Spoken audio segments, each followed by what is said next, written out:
بسم اللہ الرحمن الرحیم۔ شہر رمضان الذی انزل فیہ القرآن ھدی للناس وبینات من الہدی والفرقان۔ رمضان کا مہینہ وہ مہینہ ہے جس میں اللہ نے یہ قرآن نازل فرمایا، قرآن اتارا گیا۔ تو آپ دیکھیے کہ رمضان قرآن انسان للناس انسانوں کے لیے، اور وہ کون سے انسان ہیں؟ ایمان والے انسان، ٹھیک ہے، انسان بھی ہوں، ایمان بھی ہو ان میں، ٹھیک ہے، تو ان کے لیے فرقان بھی ہے، احسان بھی ہے۔ اور لازمی بات ہے کہ یہ اتارا ہوا ہے، نازل کیا ہوا ہے مالک الملک کا، جو بڑا ذیشان ہے، عظیم الشان ہے۔ وہ عظیم الشان، اس کا کلام بھی عظیم الشان اور بڑا ذیشان ہے۔ اور اس قرآن میں لوگوں کے لیے ہدایت بھی ہے، رہنمائی بھی ہے۔ یہ صرف ہدایت ہے، اس کو پڑھیں گے تو ہدایت ملے گی، لیکن کن لوگوں کو؟ ہمیں کیوں ہدایت نہیں مل رہی؟ ہم کیوں بھٹک رہے ہیں؟ اسے بڑا یہ کہنا چاہیے کہ سوچنے والا مقام ہے، سمجھنے کی ضرورت ہے، غور و فکر کا موقع ہے کہ کیوں ہدایت نہیں مل رہی ہے؟ قرآن پڑھنے والوں کو ہدایت نہیں مل رہی ہے، کیوں نہیں مل رہی ہے؟ سوچنا ہے، اس مقام پر سوچنا ہے۔ یہ تو ہدایت ہے، اور یہ اس میں دلیلیں ہیں، ہدایت ہے، اور ہدایت کی اور حق و باطل میں فرق کرنے والی واضح دلیلیں بھی ہیں، ٹھیک ہے۔ یہ لوگوں کے لیے، تمام انسانوں کے لیے ہدایت ہے۔ اگر کافر بھی شوق اور ہدایت کی نیت سے پڑھے، اس کلام کی عظمت و بزرگی کو سمجھتے ہوئے وہ اس کو کھولے اور اس کی تلاوت کرے، تو اس کو بھی اللہ تعالیٰ ہدایت عطا کریں گے۔ ایسی بات نہیں ہے کہ ہدایت نہیں ملے گی، لیکن ہمیں ہدایت کیوں نہیں مل رہی اس قرآن کو پڑھ کے؟ حضرت عمر رضی اللہ تعالیٰ عنہ نے جب قرآن سنا تھا، تو پتہ ہے نا، اب وہ بات ہم تھوڑی سی آگے کریں گے، لیکن جب انہوں نے قرآن کو سنا تھا تو پھر انہوں نے سوچنے پہ مجبور ہوئے، اور پھر جو ان کو ضرورتیں تھیں اس کا جواب بھی قرآن سے ان کو مل رہا تھا۔ سورہ فرقان میں آیت نمبر 33 میں اللہ تعالیٰ نے ارشاد فرمایا کہ اللہ تعالیٰ خود جواب دے رہے ہیں کہ میرے نبی صلی اللہ علیہ وسلم کو جیسے حالات و واقعات پیش آ رہے ہیں، ان حالات و واقعات کے مطابق میں اپنے نبی کو ہدایت دیتا ہوا قرآن نازل کر رہا ہوں۔ وَلَا يَأْتُونَكَ بِمَثَلٍ إِلَّا جِئْنَاكَ بِالْحَقِّ۔ لوگو، جو بات اور جو سوال تم لے کے آتے ہو، اس کا جواب میرے نبی نہیں دیتے۔ إِلَّا جِئْنَاكَ بِالْحَقِّ، اس کا جواب آسمان سے قرآن کی شکل میں آتا ہے۔ وَأَحْسَنَ تَفْسِيرًا، اور ہم اس کو کھول کے بیان کر رہے ہیں، اس کی تفسیر بھی بیان کر رہے ہیں۔ تفسیر بھی کیسی؟ بہترین تفسیر کون بیان کر رہا ہے؟ قرآن خود بیان کر رہا ہے۔ قرآن کی تفسیر قرآن خود سب سے پہلے کر رہا ہے۔ اور قرآن کی دوسری تفسیر کیا ہے؟ دوسری تفسیر آپ دیکھیں گے تو آپ کو پتہ چلے گا کہ 23 سال کا عرصہ ہے، 23 سال کا عرصہ نبی کریم صلی اللہ علیہ وآلہ وسلم کے نبوت کا، اور 23 سال کا عرصہ نزول قرآن کا بھی ہے۔ تو آپ کو پتہ ہے کہ قرآن میں جو حکم نازل ہوتا ہے، نبی کریم صلی اللہ علیہ وسلم پہلے اس کو عمل کر کے اس کی تفسیر آپ کو سکھا دیتے ہیں، پریکٹیکل کر کے دکھا دیتے ہیں، تاکہ آپ کے لیے اس کا سمجھنا اور بہت زیادہ آسان ہو جائے۔ قرآن نازل بھی ہو رہا ہے، اور ساتھ ساتھ اس پر عمل بھی ہو رہا ہے، اور ساتھ ہی ساتھ نبی کریم صلی اللہ علیہ وآلہ وسلم اس کی وضاحتیں بھی بیان فرما رہے ہیں، اس کی تفسیر بھی بتا رہے ہیں۔ حضرت عبداللہ بن عباس رضی اللہ تعالیٰ عنہما فرماتے ہیں کہ ہمارے سامنے اللہ کا قرآن نازل ہوتا، وحی اترتی، اللہ کے نبی صلی اللہ علیہ وآلہ وسلم ہمیں سنا دیتے، ہم اللہ کے نبی صلی اللہ علیہ وسلم سے قرآن سن کر یاد کر لیتے، اور پھر آپس میں ایک دوسرے کے ساتھ دور کر کے یاد کرتے تھے۔ اور فرماتے ہیں کہ پھر اللہ کے نبی صلی اللہ علیہ وآلہ وسلم ہمیں اس قرآن پر عمل کرنے کے طریقے سمجھاتے، اور آپ فرماتے ہیں کہ تم القرآن و تم العمل، جب قرآن مکمل ہوا، قرآن تمام ہوا، تو اس پر ہمارا عمل بھی مکمل ہو گیا، اور کوئی چیز ایسی نہیں تھی کہ جس کا حکم قرآن نے دیا ہو اور ہم نے اس پر عمل نہ کیا ہو، یا اللہ کے نبی نے عمل کے طریقے نہ سمجھائے ہوں، یعنی نبی کریم صلی اللہ علیہ وسلم نے سمجھا بھی دیا، ہم نے وہ طریقے نبی صلی اللہ علیہ وسلم سے سیکھ کر، سمجھ کر اس قرآن پر مکمل طور پر عمل کر لیا ہے۔ اب قیامت تک یہی طریقہ ہے۔ اب ایک بات تو سب سے پہلی یہ ہے کہ ہم قرآن مجید کو پڑھتے نہیں ہیں، اکثر لوگ اور جو لوگ پڑھتے ہیں تو وہ ترجمہ تفسیر نہیں پڑھتے۔ یہ ایک بہت بڑی کمی ہے قرآن کو نہ سمجھنے کی۔ لازمی بات ہے جو زبان آپ نہیں سمجھتے اس زبان کو کوئی بھی آپ کو پڑھ کے سنا بھی دے یا آپ خود بھی اس زبان کو سیکھ کر پڑھ لیں، یعنی آپ اس زبان کو پڑھنا سیکھ لیں، اس کا معنی مفہوم نہ جانیں، تو لازمی بات ہے کہ آپ کو اس زبان سے زیادہ رغبت نہیں ہوگی، ٹھیک ہے۔ تو ایک تو سب سے بڑی کمی ہماری کوتاہی یہ ہے، ہمارے اندر نقص یہ ہے کہ ہم قرآن کو پڑھتے نہیں ہیں، اور اگر پڑھتے بھی ہیں تو اس کو سمجھتے نہیں ہیں۔ سب سے بڑی رکاوٹ قرآن مجید کا ہمارے دلوں پہ اثر نہ کرنے کا یہ ہے کہ ہم قرآن مجید کو سمجھنے کے لیے کوشش نہیں کرتے۔ جو لوگ کوشش کرتے ہیں، اگر آپ دیکھیں کوئی کافر بھی پڑھتا ہے نا قرآن مجید ترجمے سے، تو بہت سے کافر ایسے ہیں جو مسلمان ہو جاتے ہیں۔ کیا وجہ ہوتی ہے؟ یہ قرآن پڑھ کے مسلمان ہو جاتے ہیں بے شمار لوگ، کیونکہ ان کے دل پہ قرآن اثر کرتا ہے۔ جب وہ سمجھتے ہیں نا اور قلب سلیم رکھتے ہیں، ان کا جو دل کا آئینہ ہے وہ خراب نہیں ہوا ہوتا، اس کے اندر جو صلاحیتیں ہوتی ہیں وہ باقی ہوتی ہیں، تو وہ دل بیدار ہو جاتا ہے، فوراً جاگ جاتا ہے۔ ان کی زمین جو ہوتی ہے زرخیز ہوتی ہے، اچھی ہوتی ہے۔ کہتے ہیں نا ذرا نم ہو تو یہ مٹی بڑی زرخیز ہے ساقی۔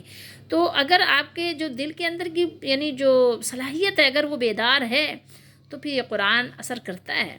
یہ اس بارش کی طرح ہے کہ جب زرخیز زمین پر برستی ہے نا تو پھر وہ پھل اور میوے دونے دونے ڈبل ڈبل آ جاتے ہیں۔ تو یہ سمجھ لیجئے کہ قرآن ایک بہت بڑی وجہ ہے کہ قرآن کو پڑھتے نہیں ہیں، جس کو کہ اللہ تعالیٰ نے بیان کیا ہے، لیکن یہ بیان نبی کریم صلی اللہ علیہ وسلم کے بیان کو اللہ تعالیٰ نے بیان کیا ہے۔ کیا فرمایا اللہ تعالیٰ نے؟ یہی سورہ فرقان ہی ہے، آیت نمبر 30 ہے، ہم اوپر آ گئے ہیں۔ فرمایا وقال الرسول یا ربی ان قوم اتخذوا ھذا القرآن مہجورا۔ مہجور ہجرت سے ہے، آپ بھی ہجرت کہتے ہیں۔ ہجرت کا مطلب ہوتا ہے ایک جگہ سے دوسری جگہ چلا جانا، ٹھیک ہے، ایک علاقے کو چھوڑ کر دوسرا علاقہ چلے جانا، ٹھیک ہے، دوسری بستی میں چلے جانا، اس کو آپ ہجرت کہتے ہیں۔ مہجور وہ جس نے ہجرت کر لی ہو۔ تو یہاں پر دیکھیے اللہ نے نبی کریم صلی اللہ علیہ وسلم کے بیان کو نقل فرمایا کہ اور رسول نے عرض کی، احمد رضا کا ترجمہ ہے، اور رسول نے عرض کی اے میرے رب، میرے قوم نے اس قرآن کو کیا کیا؟ میرے قوم نے اس قرآن کو چھوڑ دیا۔ یہاں پہ ترجمہ ہے بے مدد چھوڑ دیتا، چھوڑنے کے قابل ٹھہرا لیا، نہیں میں اوپر چلی گئی غلطی سے، ھذا القرآن مہجورا، ٹھیک ہے۔ یہ بڑے صاف معنی یعنی الفاظ ہیں کہ آپ اس کو سمجھ لیں کہ قوم نے، اللہ کے نبی صلی اللہ علیہ وسلم نے اپنی امت کے لیے فرمایا کہ اللہ کے نبی صلی اللہ علیہ وسلم قیامت کے دن اللہ سے شکایت کریں گے کہ اے میرے رب، میری قوم نے قرآن سے ہجرت کر لی، قرآن کو چھوڑ دیا، قرآن کو ترک کر دیا، قرآن سے منہ پھیر لیا، نہ اس کو سمجھا، نہ اس پر عمل کیا، اور نہ ہی اس کو ایمان اور یقین کے ساتھ آگے پہنچایا۔ تو یہ بات بہت زیادہ سمجھنے کی ہے کہ ہم قرآن کو سمجھتے نہیں ہیں۔ رسول اللہ صلی اللہ علیہ وسلم جب قیامت کے دن شکایت کریں گے نا تو آپ کو پتہ ہے پھر کیا ہوگا نتیجہ اس کا۔ رسول اللہ صلی اللہ علیہ وسلم جس کے حق میں اللہ سے شکایت کریں گے تو اس کا کیا حال ہوگا آپ کو پتہ ہونا چاہیے۔ تو بہرحال یہاں پر ایک چیز یہ ہے، جو ہم نے قرآن سے ہجرت کر لی ہے، دن رات دیکھیے دنیا کمانے کے لیے چھوٹے چھوٹے بچوں پہ بھی ترس نہیں کھاتے، سردی ہو گرمی ہو کیسا ہی موسم ہو، موسم خوشگوار ہو ناگوار ہو، اپنے بچوں کو دنیاوی تعلیم کے لیے، دنیاوی ہنر کے لیے، پیسہ کمانے کے فنون کے لیے بھیج دیتے ہیں۔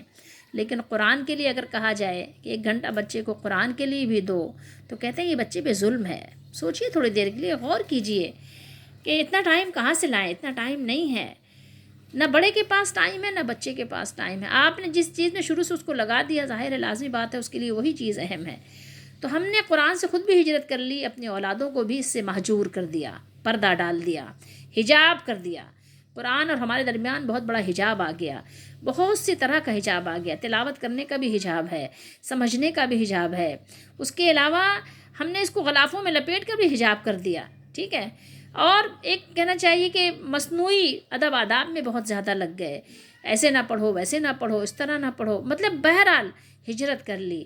اب آپ سوچئے کہ جب اللہ کے رسول صلی اللہ علیہ وسلم شکایت کریں گے تو ہم کیا جواب دیں گے۔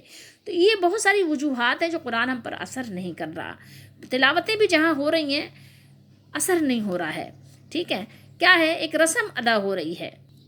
اس لیے رمضان کے مہینے میں قرآن کی تلاوت تو بہت اکثر لوگ کر لیتے ہیں، مسلمان اکثر لوگ جو اپنے آپ کو کلمہ گو کہتے ہیں وہ اکثر تلاوت کر لیتے ہیں، بہت سے لوگ جو کبھی نہیں کھولتے پڑھ لیتے ہیں، کیونکہ رمضان اور قرآن کا ایک گہرا تعلق بہرحال ہے، اور وہ ہمیں نظر بھی آتا ہے، ٹھیک ہے، اس کا دور ہوتا ہے، مساجد میں بھی اس کی تلاوت ہوتی ہیں، لیکن کیا ہے کہ بسا اوقات کیا ہوتا ہے کہ بس وہ ایک گنتی پوری کرنے کے لیے ایک قرآن ختم کر لیں، یعلمون تعلمون کے سوا ان کو کچھ سمجھ بھی نہیں آتی. تو اب وہ لازمی بات ہے کہ اس کا اثر کیسے ہو، اثر پذیری کے لیے تو وقت چاہیے ہوتا ہے. وقت ہوگا تو غور و فکر کریں گے. اب وقت تو ہم سارا اپنا موبائل میں بھی دے دیتے ہیں، ٹھیک ہے، بہت سارے ہمارے ساتھ مشغولیات اور مصروفیات ہم نے پالی ہوئی ہیں.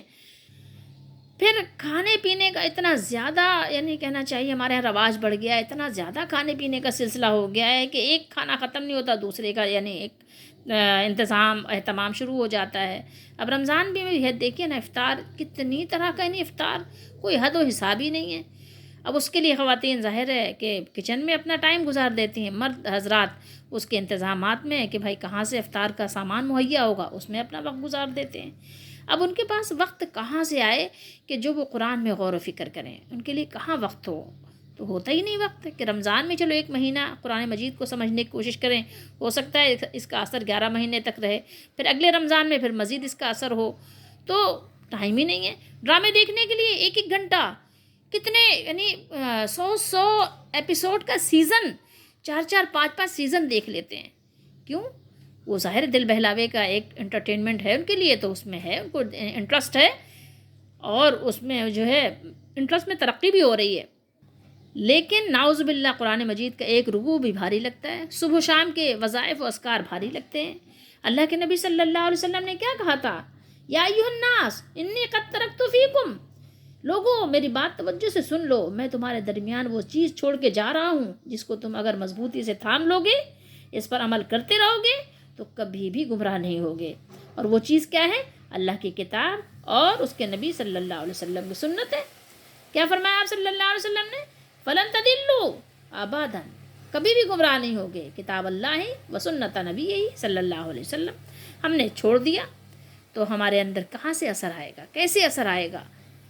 یہ قرآن تو اللہ کی رسی ہے. مسلم شریف میں اللہ کے نبی صلی اللہ علیہ وسلم نے فرمایا، خبردار میری بات توجہ سے سن لو، میں تم میں 2 وزنی چیزیں چھوڑ کر جا رہا ہوں، ان میں سے ایک اللہ کی کتاب ہے اور وہ اللہ کی رسی ہے.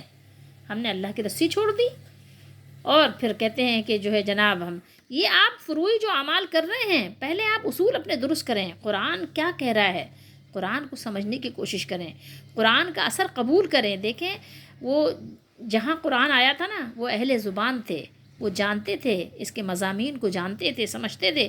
وہ چند ہی چیزیں ایسی ہوتی تھیں جو سمجھنے میں ان کو دشواری ہوتی تھی، وہ رسول اللہ صلی اللہ علیہ وسلم سے پوچھتے تھے. ادروائز کفار مکہ بھی قرآن سنتے تھے، سمجھتے تھے. جیسے میں نے آپ کو بتایا عمر رضی اللہ تعالیٰ عنہ کا واقعہ، ان کا واقعہ طویل ہے، انشاءاللہ کبھی سنا دیں گے. لیکن یہ کہ وہ قرآن سنتے تھے تو سمجھتے بھی تھے، اور ہم پڑھتے ہیں سنتے ہیں لیکن سمجھتے ہی نہیں ہیں. اس لیے قرآن کا اثر نہ کرنا ایک بہت بڑی وجہ ہمارے لیے یہ ہے. کئی طرح سے ہم نے قرآن چھوڑ دیا. دوسری بات یہ، دنیا میں اتنا زیادہ ہمارا شغل ہو گیا ہے، کھانا پینا پہننا اوڑھنا، بازار سودا، خرید و فروخت، اور پھر شاپنگ، یہ اتنی زیادہ یہ چیزیں ہو گئی ہیں، ان میں منہمک ہو گئے ہیں. گھر میں ایک شادی آ جائے، سال بھر تیاری ہوتی ہے، نہ صرف دلہا دلہن کی بلکہ پورے گھر والوں کی. بیوٹیشین کی جائے بکنگ کے لیے کیا کیا انتظامات، مطلب کانوں کو آپ ہاتھ لگائیں.